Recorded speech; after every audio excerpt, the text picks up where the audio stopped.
On today's episode of The Front Row, we are downtown in the Lubbock Cultural District in the studios of Classical 105.7. I'm Clint Barrick, and our special guest on The Front Row today is Maestro David Cho, music director and conductor of the Lubbock Symphony Orchestra. David, welcome to The Front Row. It's always a great pleasure, Clint. Well, I love this because we're about to kick off the opening night of the Lubbock Symphony Orchestra and their new season for the fall, and you have put together a magnificent program.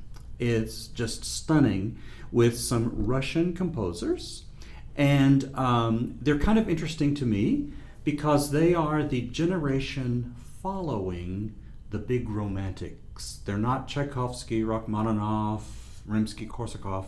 It's the generation following, and they're really kind of interesting guys. Why did you decide on that?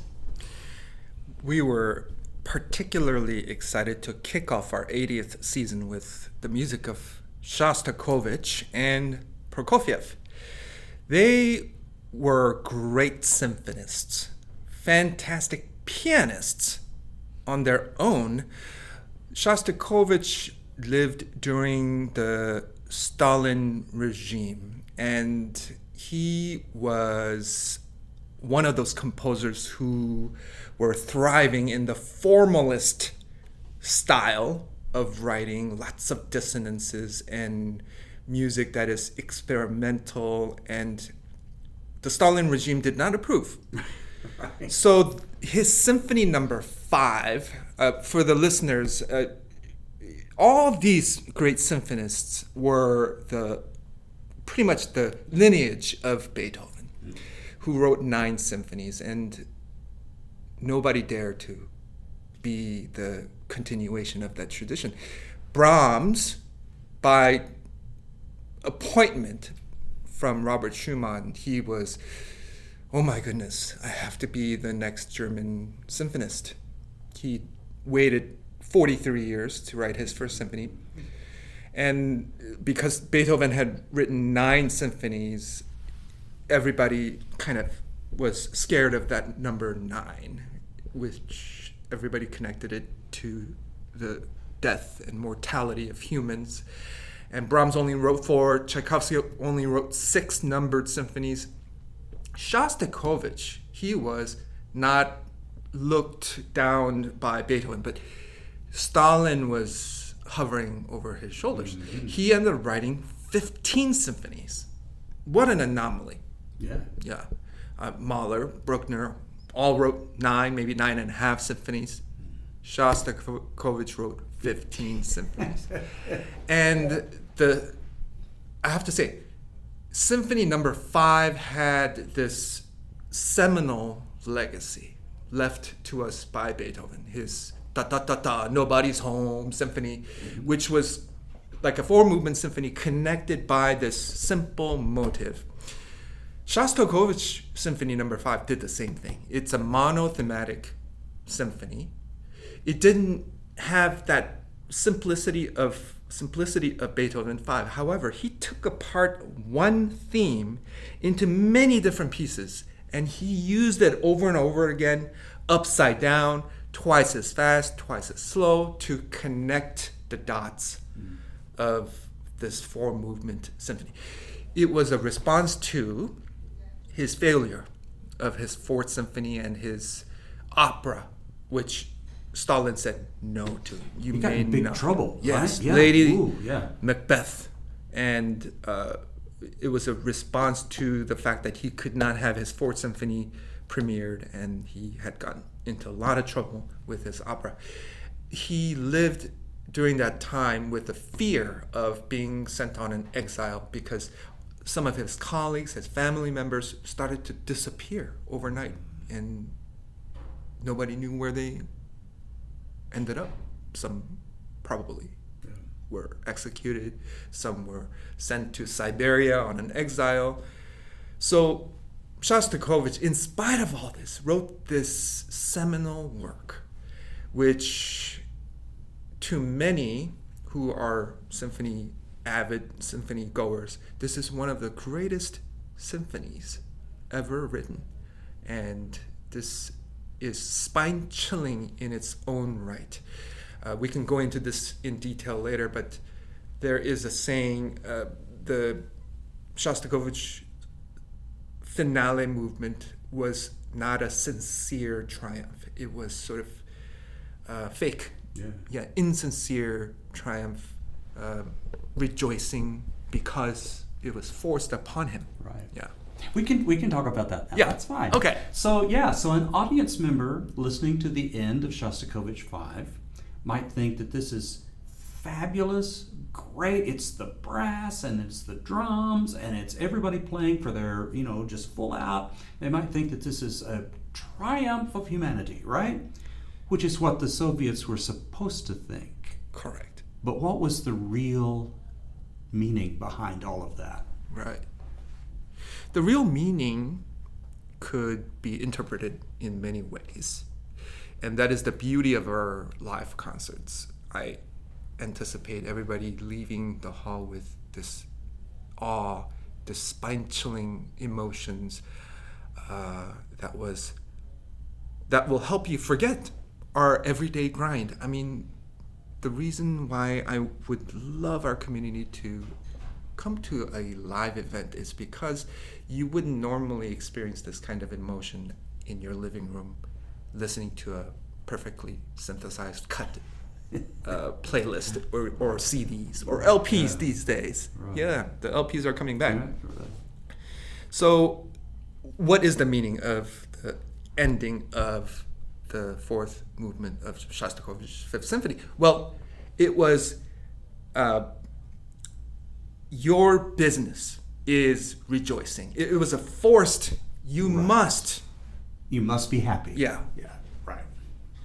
And that kind of tension, conflict could only be felt in this repetitive, same note, Beethoven fifth, like ba ba ba ba ba ba ba, this kind of inexorable drive and yet restrained and insincere, forced rejoice. Right. You could only feel this in Shostakovich's Symphony No. 5. Right. So the Soviet authorities would be fooled, but the musicians wouldn't be, right? Everybody knew. Everybody knew. Yes. Right. Yeah, it was a triumph on its own at the premiere. It was they brought down the house. Yeah. And we'll be beginning the concert with an overture by the same composer, Dmitri Shostakovich, Festive Overture. It's a brilliant work, very virtuosic, and I thought it's a 5-minute opener that would celebrate our 80th season. Mm-hmm. The symphony performed its first concert on October 22nd, 1946. And small orchestra founded by the great founding conductor, William A. Harrod. And his vision was to have great symphony experience available here in Lubbock so that people of our community wouldn't have to drive to Dallas or go to New York, somewhere else to experience symphonic music. And his vision of having shorter pieces, like a movement from a symphony here and there, and to tell a story instead of just having like a long four-movement symphony. That was his vision. A live symphonic experience and culture being available here in Lubbock. And that vision lives to this day. 80 years of the LSO. That's amazing. That is truly remarkable. And what a great piece to play for the opening of the concert. I love Shostakovich because for me he is like the chameleon. Whatever you needed him to write, he could write. All the symphonies are completely different. All the chamber music is different. He wrote all these quartets, string quartets. They all sound completely different than each other. He could write film music. He could write anything. He could do anything. So it's hard to put him in a category. So because he could write the Symphony No. 5 in the face of all of this political hostility, and then he could write Festive Overture. Right? You're right. He certainly was a chameleon. And he was forced to be one. And being a living in a fear, and yet you had to put on a smile. Or he didn't smile, but to be simplistic enough so that the Soviets can enjoy, quote unquote, enjoy the music. Right. And the superficiality of music that people can enjoy. But his music was destined to have that underlying meaning, which made him a great symphonist of his own. Yeah, he was able to write ballet scores. I mean, he was capable. He was able to do anything. He actually wanted to become a concert pianist. Oh. He entered the first Chopin piano competition, and he had this work ethic like no other.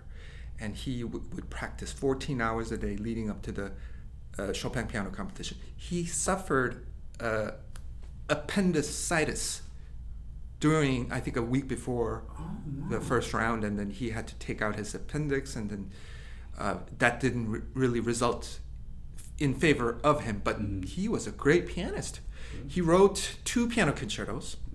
His entire family was musical. He had a son who was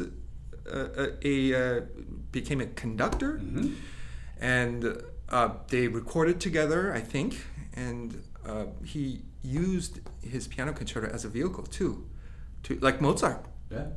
Speaking of that, Prokofiev, who wrote 5 piano concertos, did the same. He used his piano concertos as a vehicle. Now, he lived a almost completely different life than Shostakovich. He lived abroad. He became a star. He had this really bad boy image. He broke every rule in the compositional rule book in writing his symphonies and piano concertos, violin concertos, what have you. He garnered fame prior to coming back home. It was ill-timed because when he came back to Russia, the Stalin terror was at its height. However, Prokofiev's personality was completely different from Shostakovich. Prokofiev was sort of nonchalant about it. Well, if the government wants me to write more simplify my compositions, so be it. If they want me to write more melodic stuff, I'm happy to do so. He was sure, why not?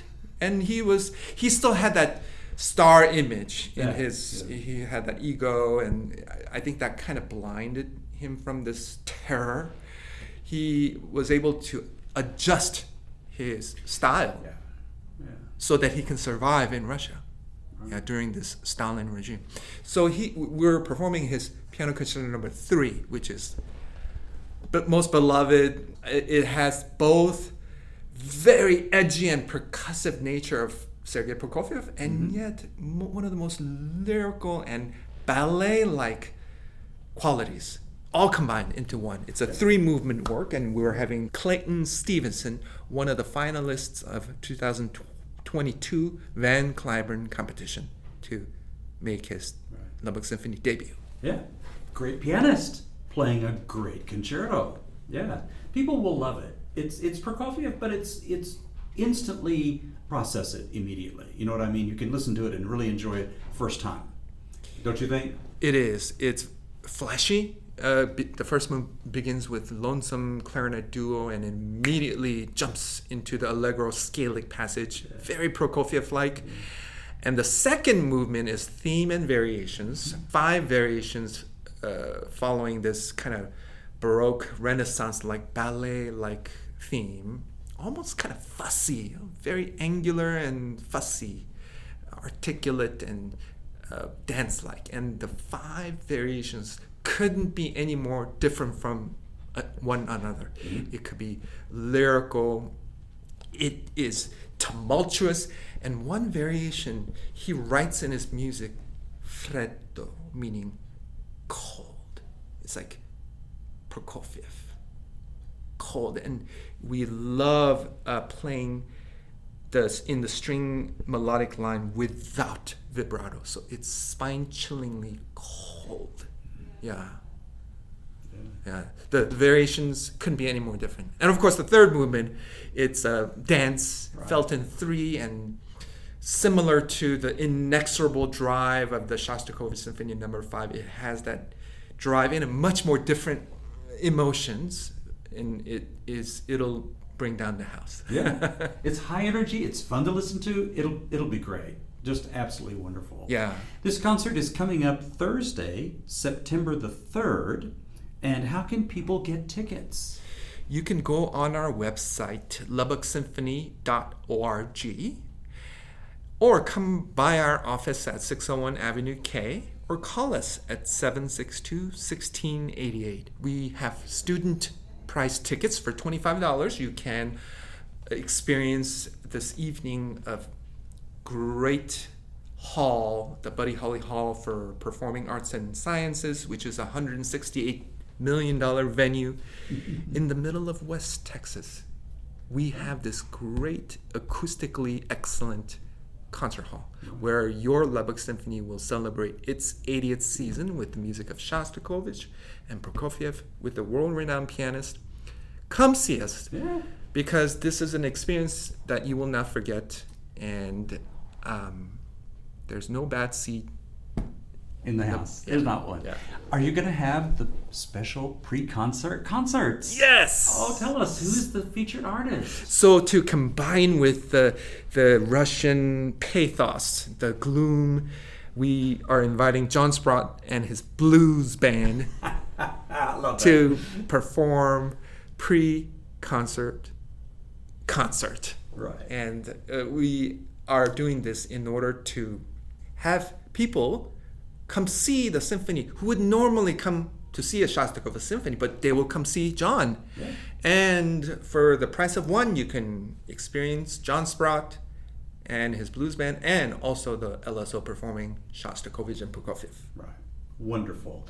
Our guest on the front row today, the music director and conductor of the Lubbock Symphony Orchestra, David Cho. David, as always, thank you so much for being our guest on the show. It's been 15 years. This is my 15th season, and I've loved every minute of my sojourn in Lubbock, Texas. This is truly crown jewel tucked away in West Texas, and I almost don't want people to know about it. It's when I first arrived here in 2006, I think, when I first visited. Marcia Sharp Freeway wasn't even finished. It was dry county. The college kids had to go to the Strip in Wolford. Remember that? Yeah. Yeah. And now, I remember driving out to 82nd Street, and all I saw was sunflower field. And now the city extends all the way to 164th Street and more. We have another loop. Yeah. Lubbock has grown, and this is a great town. And we have a great symphony, great performance venue, great universities, and great people. And I appreciate all of you listeners adopting me as your grandson, son, nephew, cousin. I love seeing you all at local coffee shops and supermarkets, and they all tap on my shoulder and say, "Hey, aren't you the symphony guy?" Yeah. And I love talking to you all. So come see us. Come see this crown jewel, the Lubbock Symphony, celebrating its 80th season. Thursday, September 3rd in the Buddy Holly Hall.